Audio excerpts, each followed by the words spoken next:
Hey everyone, it's Kai from Cool Collectibles, back again for another review. This time it's the Bandai Star Wars movie realization, First Order Stormtrooper. Now I think this figure actually released in September, but the reason I got it so late was because I also ordered it at the same time as MP45 Bumblebee, and that was delayed from September to only just recently being released in November. So I've only just received this now, but by all accounts it looks like it's pretty much the same mold as the Captain Phasma that I just reviewed a couple of days ago. So this will be a pretty quick review with some of the minor differences that I see in the mold. But just quickly, you get the usual box art and the pictures of the figure on the back, and I'll probably have mine in a very similar pose to that in the display.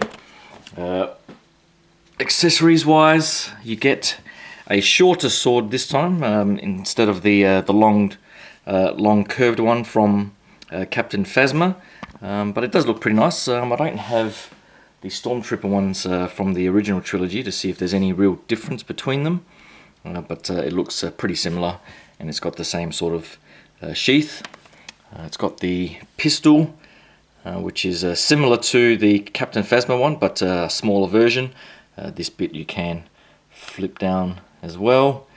And you've got the little flint action thing like most of them do. And then you get the 4 hands. I can't actually remember if the original Stormtroopers and Sandtroopers came with more hands. It feels, from memory, it feels like they do.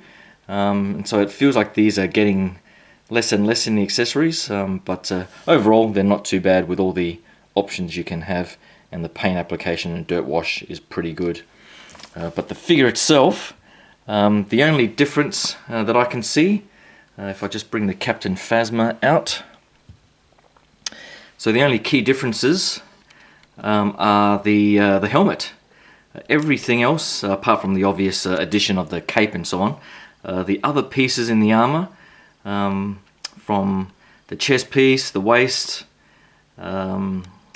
even the shin guards and the feet, everything is pretty much the same, including the very annoying Karma side skirt things here that are attached by those little ball pegs. I've got no idea why they did that. I've got the same issue on this one as I did on the Captain Phasma, where this side seems to be shifted towards the rear a bit more, so you don't get that symmetry at the front where, you know, this side sort of shows through and this side is this big gap in the middle. The original Stormtroopers, because I don't think they were on ball joints, they were essentially glued or something on, it looked a lot more symmetrical. And I guess my OCD would prefer that. The other things that this has are the shoulder pads are the new softer plastic, and so you can see this one here looks like it's almost deformed. It's just, I don't know why they've done that. It's this weird flexible material which is just nowhere near as good as the original OT Stormtrooper pauldrons. This one at least is not deformed.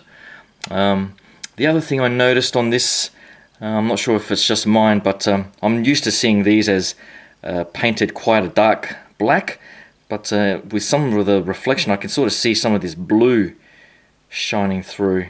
So I'm not sure if that's just on my version here or if that's just some new sort of paint application. I don't think I see that on the Captain Phasma at all.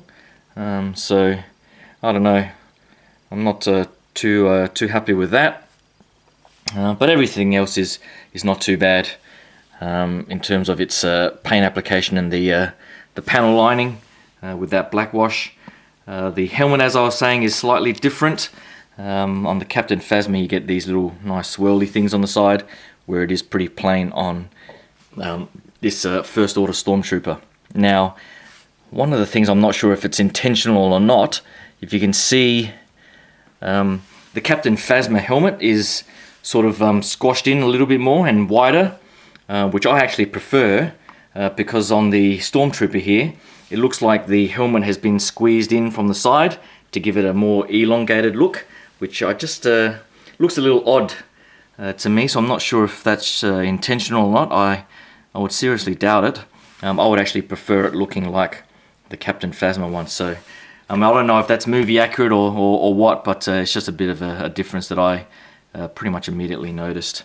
And now looking at them side by side, I do notice a bit of difference. The chest armor here, I guess because she is female, it's got a different sort of breastplate there, and on this one it's the flat chest plate.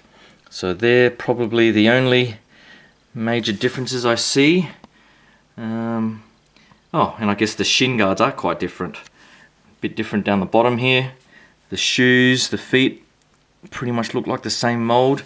So there are some, minor differences here and there, but for the most part, it is pretty much the same figure. And all the articulation points are what you have already seen in this series, so not too many differences there. Someone did mention the other day that some of the elbow joints might be different. I did certainly notice that the Kylo Ren figure, which I don't have yet, has certainly more noticeable elbow joints than the original Vader figures. So I wasn't sure if that was just due to the costume differences, or something they really did change through the whole series. So I might watch out for that when I get the Kylo Ren. But that's pretty much it for this First Order Stormtrooper. Hopefully you like that quick look, and can click that like and subscribe button. I do have the Kylo Ren in this scale coming soon, and also the Storm Collectibles Ryu and, not Ryu, Guile and Sagat. And up next, I do have the MP45 Bumblebee that came in the same order as this Stormtrooper. So hopefully you can stay around for all of that coming up soon. So thanks again, and I'll talk to you guys soon. Cheers.